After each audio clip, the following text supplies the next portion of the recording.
काजल अपने माता पिता की बहुत लाडली थी। उसके 3 बड़े भाई थे, इसीलिए कोई भी चीज़ मांगने पर उसी वक्त उसके सामने हाजिर हो जाती। पूरे घर की रौनक थी काजल। काजल पूरे परिवार और नौकरों पर राजकुमारी की तरह हुक्म चलाती थी। स्कूल में भी पूरा रौब था उसका। बड़े घर की लाडली जो थी। धीरे धीरे वक्त गुजरता गया और काजल स्कूल से कब कॉलेज में आ गई पता ही नहीं चला।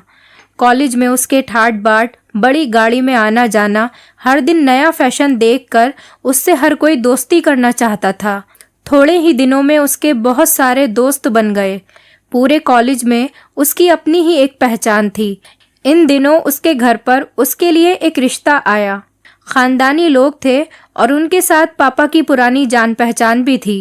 काजल के साथ कोई ज़बरदस्ती नहीं थी, पर काजल ने फिर भी हाँ कर दी, क्योंकि वो अपने परिवार से बहुत प्यार करती थी।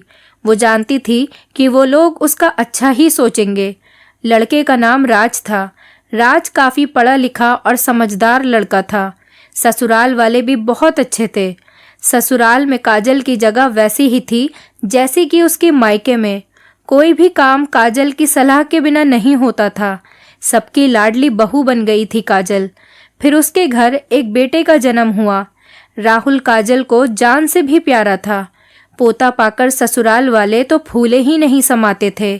काजल कभी कभी सोचती थी कि उसकी किस्मत कितनी अच्छी है। उसका हर अपना उससे कितना प्यार करता है। चाहे जीवन में कैसा भी समय आए, मेरे अपने हमेशा मेरे साथ हैं। मैं कभी अकेली नहीं हो सकती। कितनी खुशकिस्मत हूँ मैं। पर शायद काजल की खुशियों को उसकी अपनी ही नज़र लग गई। एक दिन वो मायके जाने की जिद कर बैठी। राज को बहुत काम था, लेकिन वो फिर भी उसे लेकर गया। रास्ते में उनकी गाड़ी का एक्सीडेंट हो जाता है। काजल, राज और राहुल बहुत बुरी तरह से जख्मी हो गए। काफ़ी दिनों के इलाज के बाद राज और राहुल तो ठीक हो गए, लेकिन काजल पूरी तरह ठीक न हो सकी। सर पर चोट लगने के कारण वो अपनी आंखों की रोशनी खो बैठी। अब काजल की किस्मत जैसे उल्टे पांव चलने लगी। मायके वाले कुछ दिनों तक उससे मिलने आते रहे और कभी कभार फ़ोन ही करके उसका हालचाल पूछ लेते। धीरे धीरे ये सिलसिला भी कम होता गया। ससुराल वालों की सहानुभूति भी काजल के लिए कम होने लगी।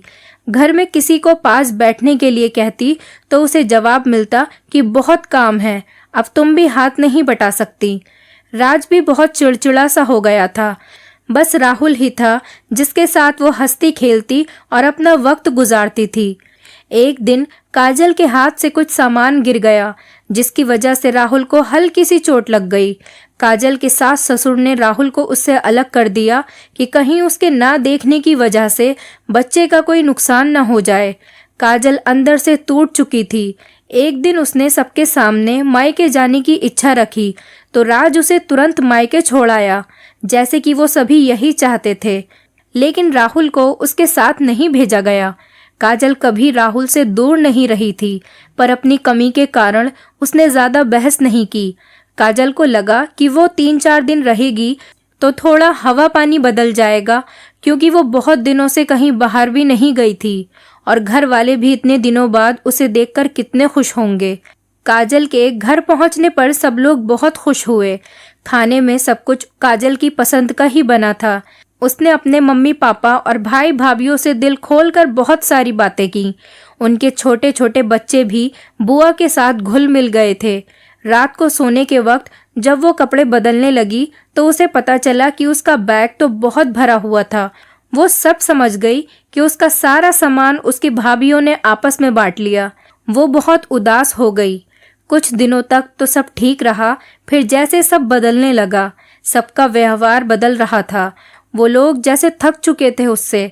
सब लोग घुमा फिराकर बस यही पूछने लगे कि राज कब आ रहा है उसे ले जाने के लिए। वो हमेशा बहाना बना देती, जबकि वो जानती थी कि उस घर में अब उसके लिए कोई जगह नहीं। आए दिन काजल से चलते वक्त कुछ न कुछ नुकसान हो जाता। थोड़ी बहुत टोका टाकी उसे सुनाई देती, लेकिन वो टाल देती। एक दिन उसके हाथ से लगकर एक कीमती फूलदान टूट गया। छोटी भाभी ने बहुत हंगामा मचाया। काजल के माता पिता रोज रोज के झमेलों से तंग आ चुके थे। उन्होंने राज को खुद से फोन कर दिया। राज काजल को अपने घर लेकर गया। काजल को अपने परिवार वालों से ये उम्मीद नहीं थी। जिस काजल के एक कहने पर कोई भी काम हो जाता था, आज वही काजल उस घर के लिए अब बोझ बन चुकी थी। राज के साथ ससुराल आते वक्त वो बहुत खुश थी, क्योंकि वो अपने घर जा रही थी, अपने जिगर के टुकड़े राहुल के पास। परंतु ये खुशी भी कुछ पल ही की थी। सारा बंदोबस्त पहले ही कर दिया गया था। काजल को सीधे ऊपर वाले कमरे में पहुंचा दिया गया और राहुल से दूर रहने की सख्त चेतावनी दी गई। एक काम वाली लता को उसकी जिम्मेदारी सौंपी गई, जो उसके खाने पीने जैसी जरूरतों का ध्यान रखती। काजल ज्यादातर चुप ही रहती। कभी कभी काम वाली लता से वो थोड़ी बातचीत कर लेती। उसके जरिए उसे राहुल का पता चल जाता। सबकी लाडली बेटी और बहू सबके लिए लाडली से बोझ बन चुकी थी।